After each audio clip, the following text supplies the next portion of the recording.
Veranda. Ayan. We are ready now for today event. Saan tayo today? Sa Hanging Coffee. Tapos na sa pa? Falls. Ayan. Excited? Yes, excited. Oh my For God. today. Outfit for today. Pekpekar. Sure. Shoes from Sarah. At again, ito yung ano namin, yung Transient Kemedu. Jacket for Michael Cinco. Oh! Magkasin ko na gown. Ano na lang, Gucci. Gucci. Okay, Versace. Puro ka-drama. So ito yung ano namin, unit namin. House tour mo sila.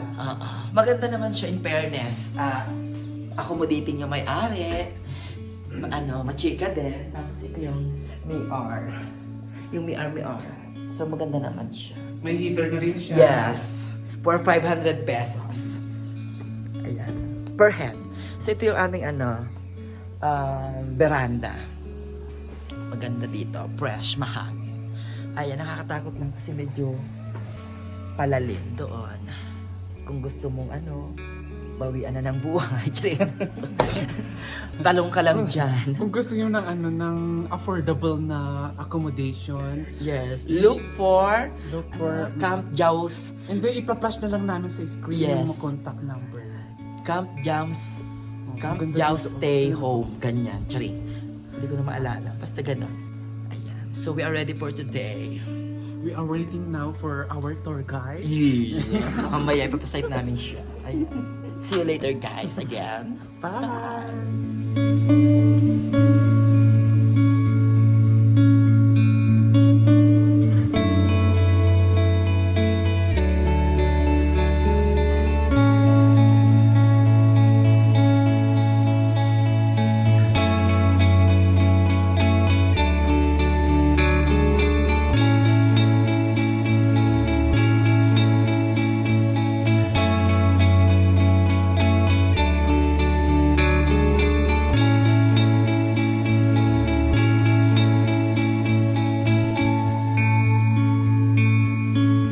We are now on the way with Kuya sa aming first destination. Of course, walkathon lang ang bed. Ayan. And ayan po kami sa community, sa Gada Community Cooperative General Market. Kasi bibili siya ng sleeper. Ayan. Kasi wala siyang baon ni Chinelas. Ayan, pasok ka. Ito tayo sa...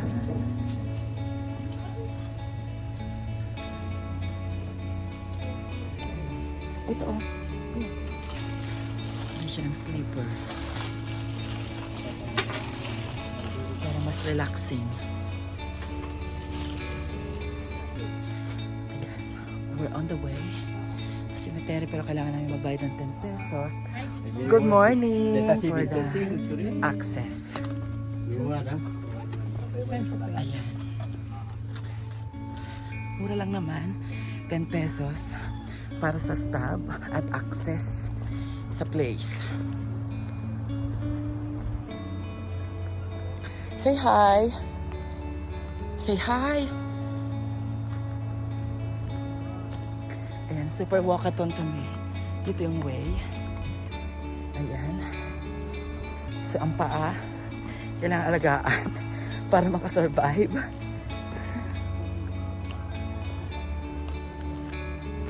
Napaka-adventure, super nature, temperature. Tsak.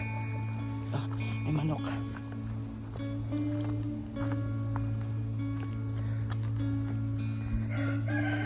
Napaka-fresh. Lapas ko yung tour guide natin. Pag mag-tour ka dito, magbabayad ka ng 100 per head for the registration. Para naman, siyempre yun yung income ng government sa ating mga pumapasyal. Ayan. So ito yung starting point. The Church of St. Mary the Virgin Cemetery. Ayan. So, puntahan natin ito yung ang tawag, modern na natin. May mga nicho na kung bagahin Tagalog. Pero pupunta tayo sa Hanging Gardens. Yan. Siyempre, trail.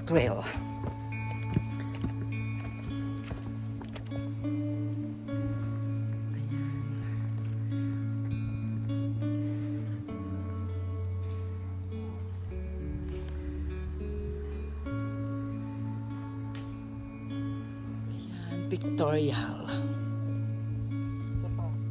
Ay.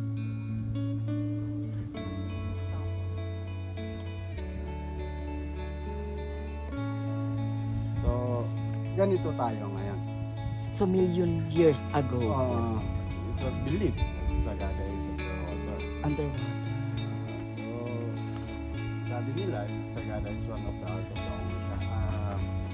Sagada, one of the heart of the ocean is Pinas. Oh.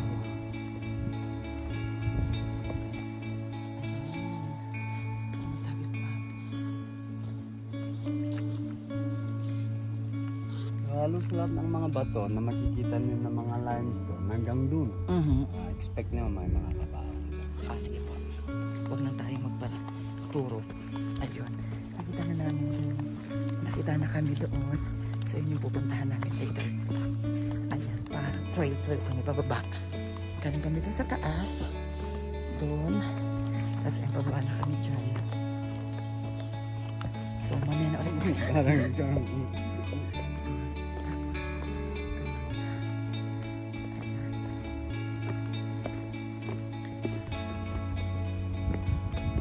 medyo pababa talaga lang guys. Kaya be careful sa inyong mga steps. Ayan. Una, tabi po apo. Ayan. Para nasa cave. nakahiga na sila, hindi na yung data. Ah, Yan yung mix-mix. mix na yung pag ano ng Animist at saka ano. rock line. Ayan. Akat ka doon. Pero may mga ano naman. May mga suit na pwede kang gamitin. Magbabayad ka na lang siguro. Hindi na namin ito try guys kasi yung paa ko gustuhin ko man. Pero for our safety, wag na lang.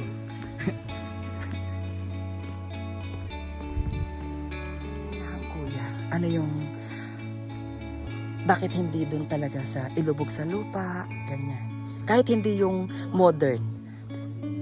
Ginagawa namin yun kasi noon wala pang Christianity dito sa amin. Opo. Yung mga tao dito believe sila sa animism, Okay. which means we believe that every living thing is an spirit. Kaya ang ginagawa namin, iyahang namin kasi believe kami na yung spirits nila ay free. Oh yes, opo. Parang ibon na lilipad. Isa pa dun is ayaw namin buhatin yung mundo. Ah, Yung okay. gusto namin, yung mundo yung nakabuhat sa amin. Kaya sa ibabaon ka 6 feet under the ground, totally darkness siya. At saka heavy to carry. So yung parang yung isa doon, bata. Hindi. Sabi po ako. Yung nailagay yung mga yan na in fetal position. Ito yung sabi ko. Ah, okay. Petal pa. Parang petal position lang. Mhm. Ah, okay. Kaya medyo makapal po. Ano po? At saka tingnan mo yung pinakababa na yan. It's a log of a tree. Tapos kinarve siya. Oo. Inungkit sa loob. Tsaka makikita mo rin, medyo yung tao na nailagay doon, mas maliit siya, hindi masyadong malaki. Ah, okay. Slender.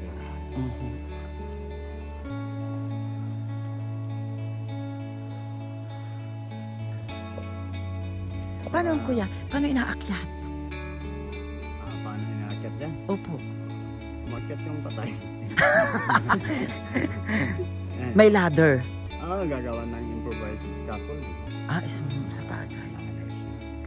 Pero sa ngayon kuya, kasi may modern na tayo ng pagliliping, hindi na ganito ang ginagawa.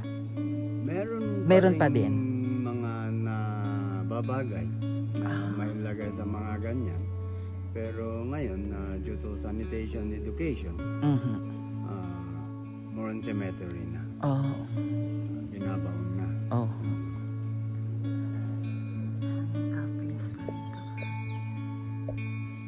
Ayan.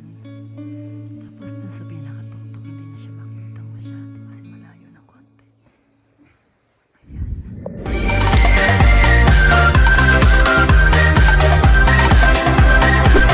Thank you for watching!